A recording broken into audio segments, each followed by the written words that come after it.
तो चलिए आज हम लोग फाइनली समझेंगे उत्तर प्रदेश में जो एसआई की भर्ती आने वाली है 2024 में। इसके लिए क्या एज क्राइटेरिया रहेगा, क्या उस भर्ती में आप बैठ पाएंगे कि नहीं, क्या आपकी योग्यता होनी चाहिए। आप वीडियो को पूरी फुल वॉच करें। अगर वीडियो पे नए हैं तो हमारे चैनल को सब्सक्राइब करें। वैकेंसी से संबंधित जितने भी डिटेल होंगे आप सभी को इसी चैनल पे प्रोवाइड किया जाएगा।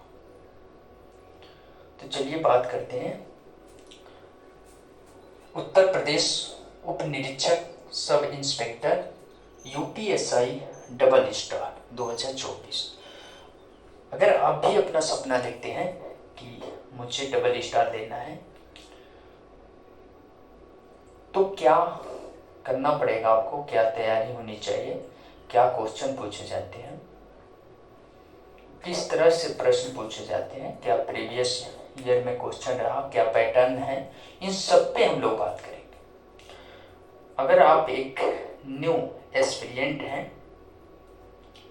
तो आपके लिए ये वीडियो बहुत ही बेहतरीन होगी, या आप पहले यूपीएसआई सब इंस्पेक्टर की तैयारी कर चुके हैं, अब कहीं ना कहीं कुछ नंबरों की वजह से या कहीं लॉस्ट मेरिट में जाकर के आप वंचित रह गए हो। आप भी देखिए, फाइनली यहाँ से आपको पता होना चाहिए कि यूपीएसआई में एलिजिबिलिटी की बात करें तो bachelor degree in any stream in any recognise university in India, यानी कि योग्यता, आप किस योग्यता के आधार पर फॉर्म को, ऑनलाइन जो फॉर्म होता है इसको फिलअप कर सकते हैं। तो आप इंडिया के किसी भी विश्वविद्यालय से आपके पास स्नातक की डिग्री होनी चाहिए, बैचलर डिग्री। तो ये बात आपको फाइनली समझ में आई होगी कि इस डिग्री के बिना आप फार्म नहीं भर सकते, और फाइनल ईयर होना चाहिए, फाइनली यानी कि पास आउट हो। इसमें किसी तरह का अपीयरिंग में कोई फॉर्म आप नहीं भर सकते। तो ये बात फाइनली आपको समझ में आई होगी। आगे बात करते हैं डॉक्यूमेंट की। तो जब ये ऑनलाइन फॉर्म होगा 2024 में, वैकेंसी आने वाली है, तो क्या क्या डॉक्यूमेंट इसमें रहते हैं। तो आईडी प्रूफ की बात करें तो आधार कार्ड, पैन, फोटो सिग्नेचर जो स्कैन करके लगता है, ठीक है, और फाइनल लास्ट ईयर का आपका जो बैचलर डिग्री का सर्टिफिकेट है वो लगती है। इसमें आपकी आय कर रहे हैं जात और निवास, इसकी भी प्रोसेस है, ये भी लगते हैं। सिलेक्शन प्रोसेस की बात करें तो ये ऑनलाइन रिटेन एग्जामिनेशन होता है। सबसे पहले जो इसका एग्जाम कराया जाता है ऑनलाइन मोड में कराया जाता है, ठीक है। और सेकेंड प्रोसेस क्या होता है, पीएचडी का होता है। उसके बाद से और तीसरा जो होता है पीईटी होता है, फिजिकल एफिशिएंसी टेस्ट। जिनका ऑनलाइन एग्जाम क्लियर होता है उनको पीएचडी को बुलाया जाता है, जिसमें फिजिकल से संबंधित और डॉक्यूमेंट देखे जाते हैं। लास्ट स्टेप होता है पीईटी। पीएचडी की बात करें तो इसमें फीमेल के लिए क्या, जो फीमेल कैंडिडेट होती हैं उनके लिए क्या एरिया बनाया गया है आप देखेंगे तो मिनिमम 40 केजी वेट होनी चाहिए, minimum 40 KG weight is female candidate. तो आप समझ गए होंगे, जो अगर आप फीमेल कैंडिडेट हैं तो आपकी जो वेट होनी चाहिए, वजन होना चाहिए, वे 40 केजी से कम नहीं होना चाहिए, ठीक। मेल कैंडिडेट की अगर बात करें वेट की तो इसमें किसी तरह का कोई क्राइटेरिया नहीं है, हाइट के हिसाब से आपकी वेट होनी चाहिए। बात करते हैं आगे, तो minimum 5 semi expansion of chest male candidate जो मेल कैंडिडेट होते हैं उनके लिए यहाँ से केवल बात हो रही है, यहाँ से आप देखेंगे केवल मेल कैंडिडेट की बात हो रही है। तो जो आपका एक्सपेंशन होना चाहिए, फुलाव होना चाहिए, वो 5 सेमी तक, आप उससे कम नहीं होना चाहिए, ज़्यादा हो जाए, लेकिन ये जो चेस्ट होती है जैसे फुलाते हैं तो ये 5 सेमी पूरी होनी चाहिए। ठीक है, आगे बात करते हैं। उसमें अगर देखें तो और रेस में क्या क्या होता है, अगर बात करें हम लोग मेल कैंडिडेट की, तो मेल कैंडिडेट की जो रेस होती है 4.8 किमी, यानी कि 4800 मीटर। इसको चेंज करेंगे 4.8 को मीटर में, तो 4800 मीटर होता है इन 28 मिनट्स, यानी कि 28 सेकेंड में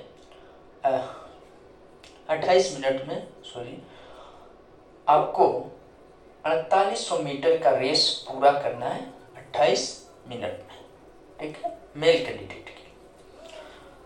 सेकेंड पॉइंट, फीमेल कैंडिडेट की बात करें तो 2.4 किमी यानी कि 2.4 किमी इन 16 मिनट्स जो फीमेल कैंडिडेट होती है, इसके आधा, मेल के आधा 4800 मीटर का रेस उनका होता था, तो यहाँ पे 2.4 यानी कि 2400 मीटर। ठीक है, 16 मिनट में इनको तय करना होता है 2.4 किलोमीटर 16 मिनट में। ठीक है, फिर रेस होने के बाद होता है क्या, पीएचटी के लिए बुलाया जाता है। अभी हमने बताया पीएचटी होने के बाद से उसमें पीईटी लास्ट स्टेप जो होते हैं, पीईटी होता है। ठीक है, और इसमें क्या होता है, this test is only for qualified candidate. जो क्वालिफाइड कैंडिडेट होते हैं एग्जाम में एकदम लास्ट, ठीक है, एग्जाम के बाद रेस उनका इसमें क्या किया जाता है, पीईटी के लिए उनको बुलाया जाता है। ठीक है, अब बात करते हैं इतने बेहतरीन आप कह सकते हैं जो पद होता है सब इंस्पेक्टर का, तो इसका एग्जाम कैसे कंडक्ट किया जाता है, तो ऑनलाइन मोड में होता है। Online exam, online written examination जो इसकी होती है 400 मार्क्स की होती है। यहाँ पे देखेंगे तो 400 मार्क्स की ये ऑनलाइन एग्जामिनेशन ली जाती है।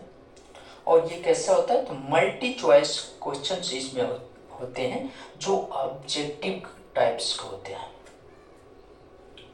किस टाइप के, तो ऑब्जेक्टिव टाइप्स के होते हैं।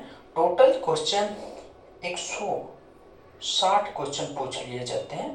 टोटल क्वेश्चन की बात करें तो 160 क्वेश्चन पूछे जाते हैं और 2.5 मार्क्स ईच। प्रत्येक जो प्रश्न होता है उस पे नंबर की बात करें तो 2.5 यानी कि 2.5 मार्क्स आपको मिलते हैं अगर एक क्वेश्चन आपका सही होता है। क्या इसमें निगेटिव मार्किंग भी होती है, और उसके पहले हम लोग टाइमिंग की बात करते हैं। इसकी टाइमिंग क्या होती है, तो टाइम ड्यूरेशन की बात करें तो 2 घंटे मिलते हैं हमको फाइनली, 2 आवर्स, 2 घंटे दिए जाते हैं फाइनली, 2 आवर्स यानी कि 120 मिनट। अगर आगे पॉइंट करें जैसे कि क्या इसमें आपके बार बार माइंड में आता होगा कि क्या इसमें निगेटिव मार्किंग भी होती है, तो नहीं। फाइनली इतने बड़े एग्जाम में ओबी एसआई यानी कि सब इंस्पेक्टर के एग्जाम में no negative marking any wrong question, यानी कि किसी भी अगर क्वेश्चन आप हल कर रहे हैं, आपने गलत आंसर दे दिया, तो आपके में उस गलत क्वेश्चन अगर किए हैं तो कोई भी नंबर नहीं कटेगा, यानी कि कोई माइनस मार्किंग नहीं होती है, निगेटिव मार्किंग नहीं होती है इसमें, इतने बड़े एग्जाम। ठीक है, बात करते हैं the test will be available in both जो टेस्ट कराया जाता है, तो इसका जो टेस्ट होता है हिंदी एंड इंग्लिश लैंग्वेज दोनों भाषाओं में इसका टेस्ट लिया जाता है ऑनलाइन मोड में। तो उसमें क्या होता है, जो इंग्लिश मीडियम के कैंडिडेट हैं, इंग्लिश लैंग्वेज में देना चाहते हैं, तो फाइनली आप इंग्लिश लैंग्वेज को सिलेक्ट कर सकते हैं। अगर हिंदी मीडियम के कैंडिडेट हैं तो हिंदी लैंग्वेज को सिलेक्ट कर सकते हैं। लेकिन एक पॉइंट ये रहता है, हिंदी जनरल जो हिंदी के प्रश्न आएंगे वो सबके लिए एक समान होंगे, चाहे वो इंग्लिश मीडियम का कैंडिडेट क्यों ना हो, चाहे आप हिंदी मीडियम के कैंडिडेट क्यों ना हो। तो ये बात आपको पहले समझ में आ गई होगी। अब हम लोग इसमें फिजिकल से संबंधित क्या हमारी हाइट होनी चाहिए, क्या चेस्ट होना चाहिए, किस एज से आप इस फॉर्म को फिलअप कर सकते हैं, क्या एज होनी चाहिए, इसको हम लोग समझते हैं। ठीक है,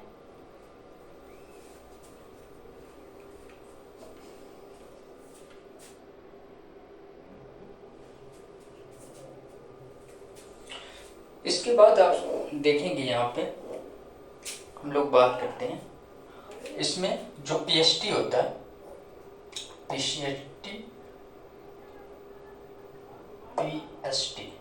पीएचडी में क्या क्या चीज़ें होती हैं।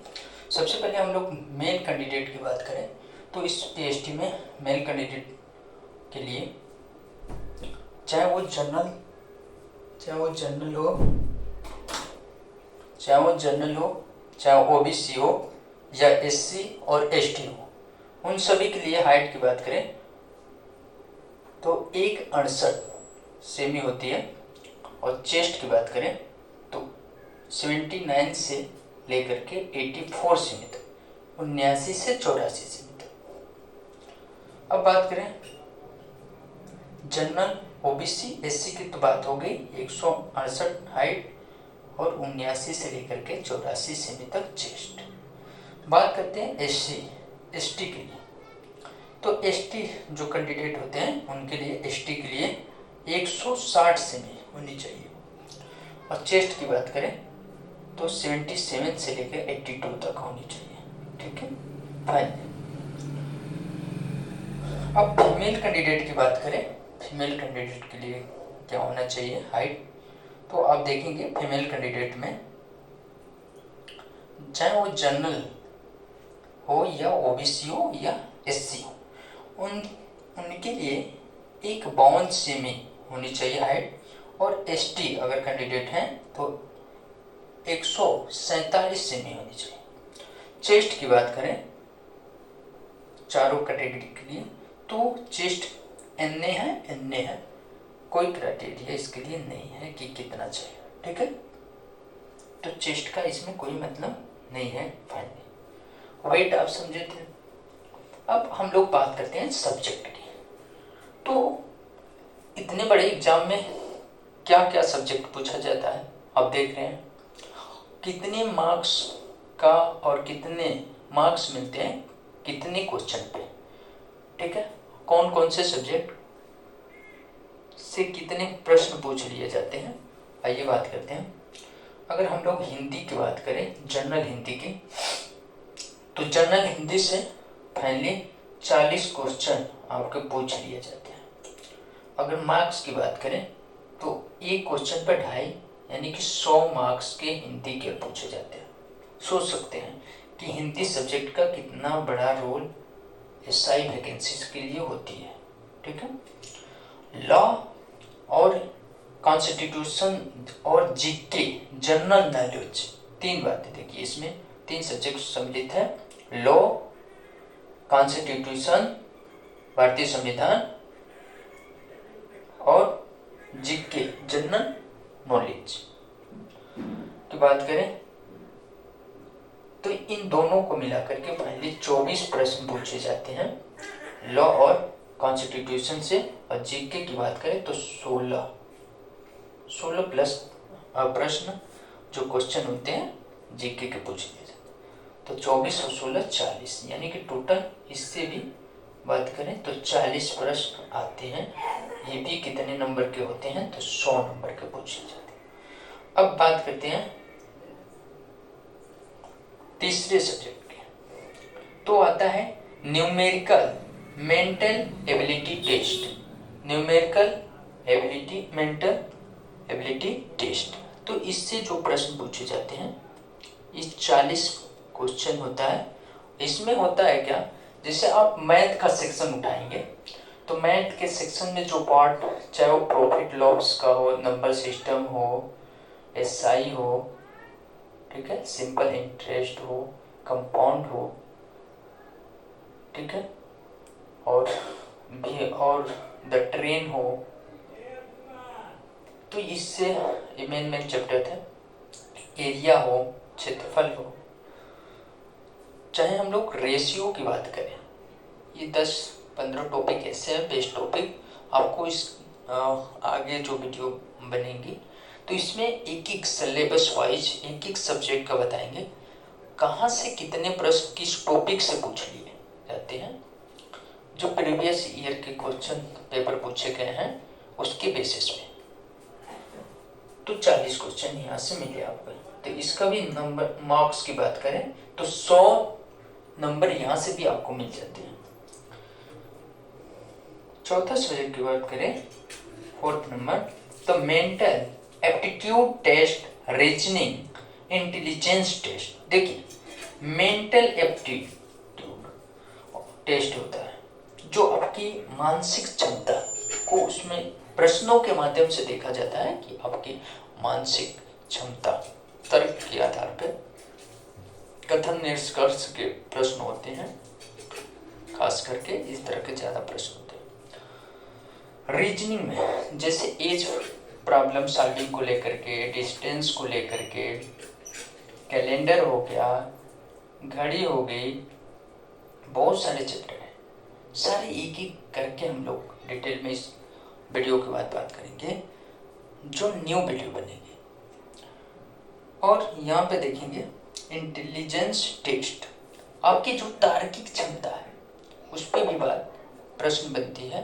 तो ये टोटल रीजनिंग कर सकते हैं को लेकर के 40 प्रश्न यहाँ से पूछ लिए जाते हैं, ठीक है। केवल आप अगर रीजनिंग पढ़ के जाते हैं तो नहीं कर पाएंगे, पूरे सेक्शन को आपको देखना पड़ेगा पॉइंट वाइज। और फाइनली यहाँ से भी कितने मार्क्स आपको गेन होते हैं, तो 100 मार्क्स टोटल आप देखेंगे यहाँ से, तो टोटल ये 160 क्वेश्चन हो जाएंगे, 160 क्वेश्चन, और ये 400 मार्क्स भी हो जाते हैं, ठीक है। तो इस तरह से आप भी अगर सपना देखते हैं यूपीएससी में सब इंस्पेक्टर बनने के लिए, उत्तर प्रदेश की एक बेहतरीन भर्ती आने वाली है 2024 में। एज की थोड़ी सी बात हम लोग कर लें, एज क्या होना चाहिए, तो एज की हम बात करते हैं।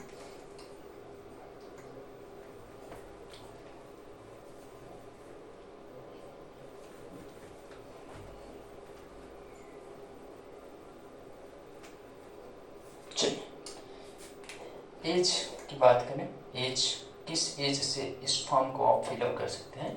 ग्रेजुएशन होने के बाद 21 वर्ष मिनिमम आपकी एज होनी चाहिए। मिनिमम एज की बात करें तो 21 वर्ष से कम नहीं होना चाहिए। कम से कम कितनी मिनिमम एज आपकी होनी चाहिए, 21 वर्ष। कितनी होनी चाहिए, 21 वर्ष, ठीक है। और 21 वर्ष से, ठीक है, अलग अलग कैटेगरी वाइज इसमें एज रखी जाती है, ठीक है। तो जो जनरल कैंडिडेट होते हैं उनकी एज कितनी होती है, बात करें जनरल कैंडिडेट की एज कितनी होती है। ओबीसी जो कैंडिडेट होते हैं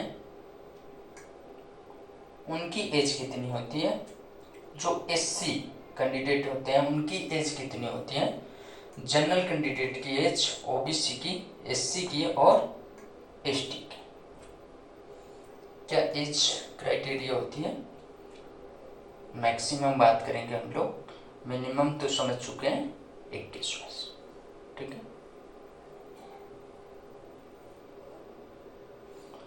और यहाँ से हम लोग मेल कैंडिडेट की बात करेंगे और इसी में फीमेल, यहाँ से हम लोग फीमेल की बात इधर करेंगे,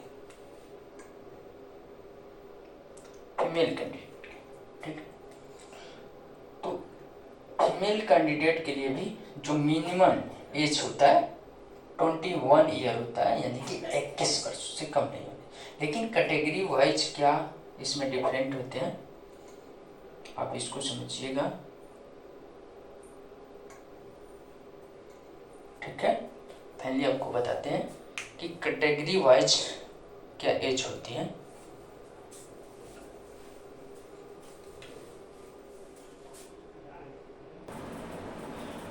तो चलिए फाइनली हम लोग यहाँ पे पहुँच चुके हैं और यहाँ पे देख रहे थे कि क्या एज होता है। जनरल कैंडिडेट की बात करें एज की, तो 21 से लेकर के 27 ईयर तक आप देख सकते हैं इस साइड से। ओबीसी कैंडिडेट की बात करें तो इसमें 27 प्लस 3 वर्ष का और छूट दिया जाता है। ठीक है, 3 नहीं सॉरी 5 वर्ष की छूट दी जाती है। ठीक है, 5 वर्ष की फाइनली। यहाँ पे देखेंगे एससी के लिए, तो यहाँ से भी वही क्राइटेरिया हो जाती है। जनरल की अगर 27 तक चल रही है, ठीक है, और प्लस 5 ईयर, और यहाँ से एसटी की बात करें 27 प्लस 5 ईयर, और तो ये आपका फाइनली होता है एज क्राइटेरिया। फीमेल की बात करें तो फीमेल कैंडिडेट में और यही चलता है। ठीक है, जनरल के लिए 27, ओबीसी के लिए, ठीक है, 27 5 32, इसमें भी 32, इसमें भी 32। तो ये एज क्राइटेरिया होती है। अगर आप एसआई बनना चाहते हो तो फाइनली समझ गए होंगे कि जो 2024 में वैकेंसी आने वाली है, तो क्या आपका एज इसके अंदर है कि नहीं है, उसके हिसाब से आप फाइनली अभी से तैयारी करने के लिए लग जाए। आपको बताया जाएगा कि किस बुक से आप तैयारी करेंगे तो फाइनली आपका सिलेक्शन निश्चित होगा। क्या इसके लिए क्या तैयारी करना पड़ेगा, एक एक पॉइंट हम लोग समझेंगे नेक्स्ट वीडियो में। तो आप हमारे चैनल को अगर नए हैं चैनल पे तो सब्सक्राइब कीजिए और ज़्यादा से ज़्यादा शेयर कीजिए वीडियो को। फाइनली जय हिंद।